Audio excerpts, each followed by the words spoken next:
June 9ஆம் தேதி NASA ஒரு பெரிய அறிவிப்பை வெளியிட போகுது. நம்ம எல்லாருக்குமே தெரியும், ஆர்டெமிஸ் 2ங்கிறத நாசா ஆல்ரெடி லான்ச் பண்ணியிருந்தாங்க ஏப்ரல் 1, 2026. இது நிலவை 10 நாள் வரைக்கும் தொடர்ந்து ஆய்வு பண்ணிக்கிட்டு இருந்துச்சு. நிலவோட மறுபக்கத்துக்கு போய் நிறைய ஃபோட்டோஸை எடுத்து அனுப்புனாங்க. அது எல்லாத்தையும் நம்ம ஏற்கனவே பார்த்துருக்கோம். இப்போ நாசா ஆர்டெமிஸ் 3ங்கிற மிஷனை லான்ச் பண்ண போகிறாங்க. இது முழுக்க முழுக்க சோதனைக்காக அனுப்பப்படுற லான்ச் தான்.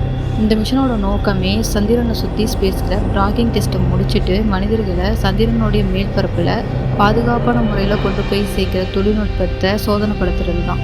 ஜூன் 9ஆம் தேதி ஆர்டெமிஸ் 3ங்கிற மிஷனை பற்றியும் அதில் போக தேர்ந்தெடுக்கப்பட்ட ஆஸ்ட்ரோனட்ஸ் யார் யாருங்கிறத பற்றியும் அதிகாரப்பூர்வமாக அறிவிக்க போகிறாங்க. இந்த மிஷனில் 4 ஆஸ்ட்ரோனட்ஸ் SLS ராக்கெட் மூலியமாகவும் ஓரியன் ஸ்பேஸ் கிராஃப்ட் மூலியமாகவும் விண்வெளிக்கு போக போகிறாங்க. ஆர்டெமிஸ் 2ஓட வெற்றிக்கு அப்புறமா மனிதர்கள் மறுபடியும் நிலவோட மேற்பரப்பு போய் அடையிறதுக்கான ஒரு முக்கியமான மிஷனாக தான் இது பார்க்கப்படுது.